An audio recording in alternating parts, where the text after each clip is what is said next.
Hey everyone, welcome to the channel. All things Middle Earth here, and recently you may have seen a lot of updates coming to the game, including this one here, the Underhill report with Jared talking about some new things coming to the game. There have been many updates in Discord and in game as well, and it's kind of a lot to process. So I'm going to break down very quickly what things are coming to the game over the last couple of months here. And we're going to rank them on a tier list so you can know how impactful they may be to your gameplay experience. So stay tuned. All that's coming up in just 1 second.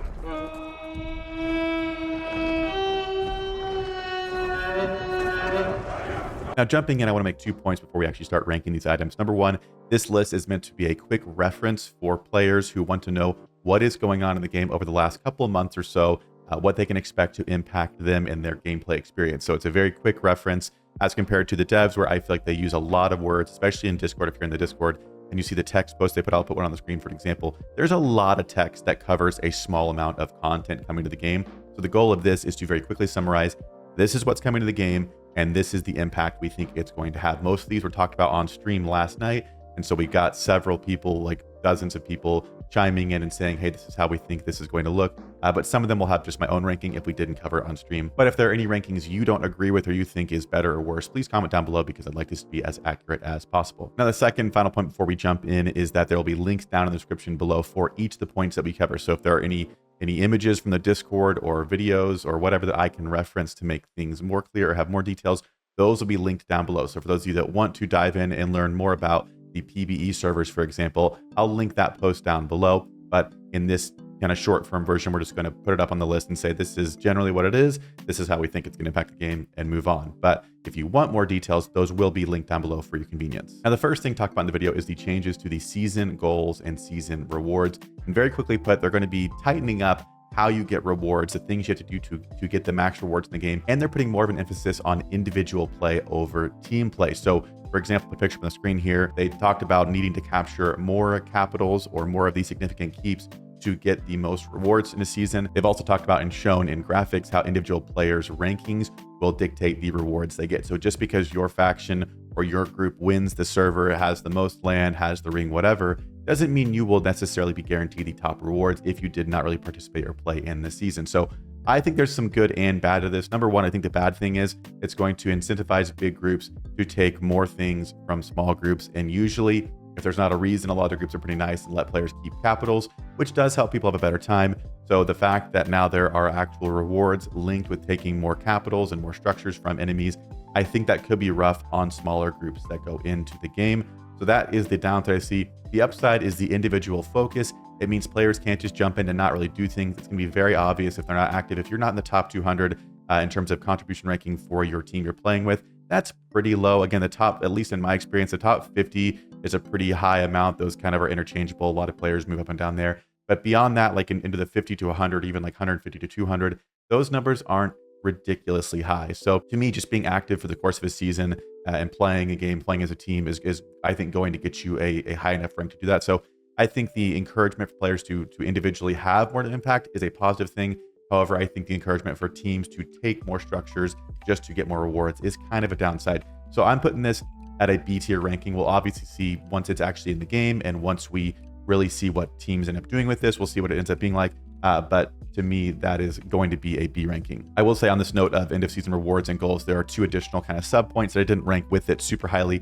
Number one, there are Matham chests that are linked to the title you get in the season. So if you get the highest title, you'll have access to a Matham chest that's going to have higher drop rates for gold equipment. It's a limited amount of pulls, they say, but you do get access to a special chest that you can open. And then number two, there are going to be extra rewards given out to leadership positions in Fellowship. So if you are a leader or someone who's an officer or whatever it is, there'll be extra rewards for those positions at the end of the season. What they are, is it just, a couple of Mathams? Is it actually guaranteed gold drops? We have no idea.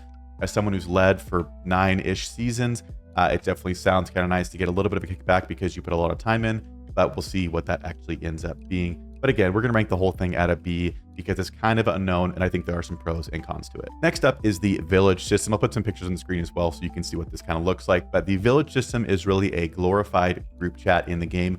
There is one actual feature that I think is kind of cool, and it's the ability to invite tacticians from bag end into your servers that are already active and well underway. So the only thing I see this being useful for is if you have a player who's trying to sync up their kind of timer with your group and get with your group, and you're having a hard time, like you're off by like about a month or whatever, this would be a way that they could join your village and join your group later into your season. It'd be a difficult, thing to do. I wouldn't recommend players joining way late into seasons because they're going to be at a disadvantage. But if you're just trying to get with a group, this might be a way to do that instead of having to wait and bag in for an additional month and a half, whatever it is. So that to me is pretty cool. Otherwise, it really is just a glorified group chat. It costs 2,000 gems to make. You can have 20 people in it. There's some customization you can do with emblems, like to kind of customize your group or whatever it is. But to me, it's pretty low on the impact. So I'm putting it at a C. Again, maybe the feature of getting players in will be much more useful than I think, but I do think it's very, very specific use to,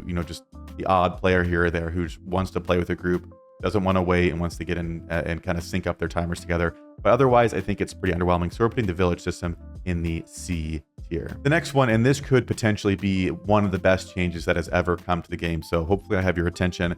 The PBE test servers are coming to the game. Registration is live. I'll link all that down below. So if you want to register to have a chance to get into the test servers, that'll be linked down below on how to do that. But basically put in the beginning of the video, they talk about how in the video, in the video with Jared, they're going to be covering some much anticipated commander and unit adjustments. They don't specifically reference it, but during the PBE portion of the video, they do talk about testing commanders and units and then giving feedback so they can be adjusted. So I think that's what they were alluding to, although they made it very confusing in the video. So if this plays out well, and if they listen to feedback, this could absolutely be one of the best updates for the game. If it's something where we do just get to test and try things and give feedback and we don't get listened to, it's sort of a waste of time for everyone. So I think this could be one of the best updates. It could be one of the biggest wastes of time. We'll have to see. But for now, I'm ranking it in the A tier because they took time to put together a test server and have expressed interest in getting player feedback. So again, sign up for that if you haven't already. I'm hoping I can get in. Seriously, Saxon, any devs, anybody watching, let's get one of the accounts in, because then we can, stream some stuff, show people what is being worked on, get some good PR going for you guys. But the PBE test servers, I'm going to rank as an A, and it could honestly go way up or way down depending on if they listen to player feedback. Next up is the addition of the experience scrolls. The experience scrolls are one that I have heard very good feedback across the board. It came with some changes that kind of nerfed the mind sharpening, which I think people were very unsure about. But in my experience and what others have shared is that they really like the experience scrolls. It's a more unique way to get experience to your commanders. You can sweep with any commanders you have, which also gives experience, which gives resources. It's a very good thing to do. But then through sweeping, you get experience scrolls, which you can give to any commanders. There's no limits to how many scrolls you can give one commander. So you can really focus down and get some levels going pretty fast. So overall, people seem to love the experience scroll update. But let me know down below if you like it. We on stream ranked it. It was like a split tie between the Balrog and A tier. So we're going to put it in the A tier, but I am curious what you guys think. I am personally a fan of it. And again, very excited for my next season to go in and play around some more with the XP scrolls. The next update we're going to look at is the addition of the fellowship boost system. The fellowship boost system changes the way that we level up our fellowships and unlock different features within them. Originally, we just kind of heard that you could use gold to level up fellowships. There was a worry that whaled out players with millions and millions of gold stacked up through gear that they're going to sell would be able to have a huge advantage. That's not the case because there's a limit of the amount of gifts you can do every day, and it costs a very, very small amount of gold. So everyone across the board should pretty much be able to contribute and help their fellowship level up. So overall, it's one I think people are pretty happy with. Again, I don't know how necessary the change was, but it does get everyone involved in leveling up your fellowship, and it's added some cool features, which some of them we'll talk about in their own points, but it's added some cool things like the altar and the mysterious well, which the altar can allow players to mind sharpen on it, even if they don't have a high power tile themselves. So again, it can allow players to get going a little bit faster. Just allows for more kind of team cohesion, team play, in my opinion. So I'm pretty happy with it. We're putting it at a B until I see some better things from it. But it does look like they're continuing to work and implement things into it, like the neutral unit camp adjustment, which we'll talk about in a second. But overall, I'm ranking the fellowship boost system change as a B. The next update is the addition of the merit store, or the prestige store that it should have been called, but they changed prestige to merit. For what reason, I don't know. If we were just ranking the name change, that would probably be dustbin. But we have a merit store now, which is now just giving us something to do with the prestige or the merit that we gain in our seasons. Now, it's not one-to-one in terms of what you can buy, but seriously, the merit store, it's just one of those things that we are now able to buy things after playing and being active. So it's absolutely a fantastic thing. It is going to be the first item I'm putting in the Balrog tier. I've heard nothing but good things about the ability to just buy resources and kind of continue moving up faster because you're active and getting merit for your team. So big win on the merit store. I'd love to see more stuff like that. That just kind of, to me, merit store is almost like a huge quality of life thing where that prestige or merit was already in the game. players are already doing it, and it's just an extra reward for being active. I will say on a side note, what I would love to see is different ways to obtain merit, like things like pathing and taking red tiles that aren't tracked in the game right now, but are just as impactful as fighting.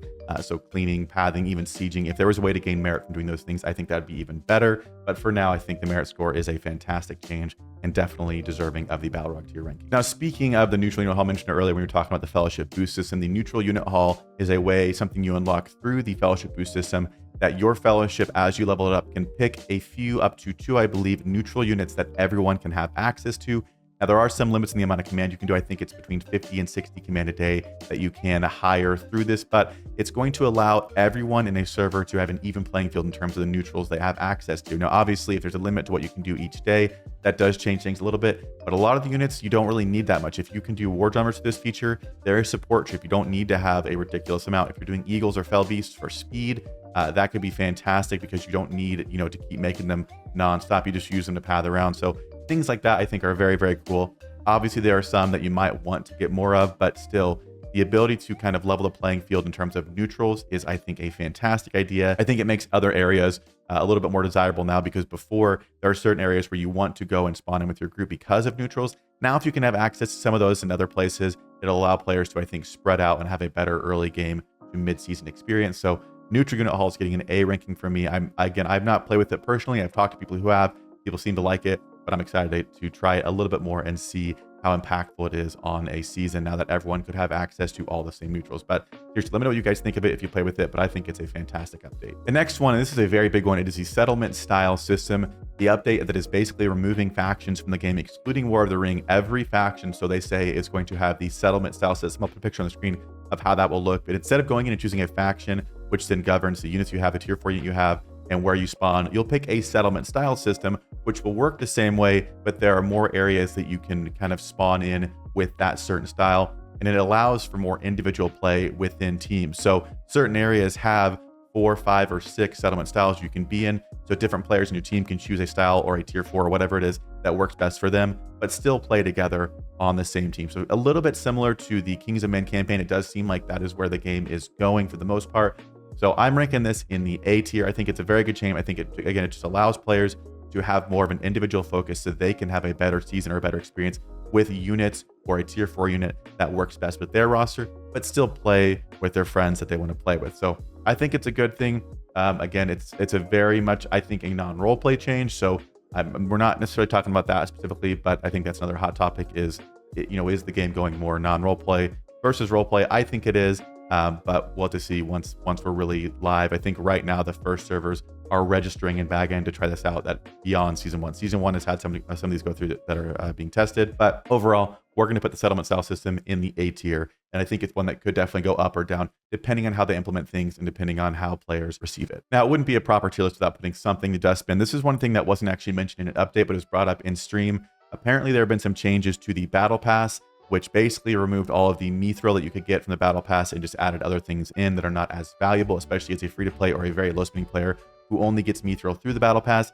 It's kind of a low blow. So assuming this is accurate, again, I've not seen this myself, but we had people talking about it last night on stream.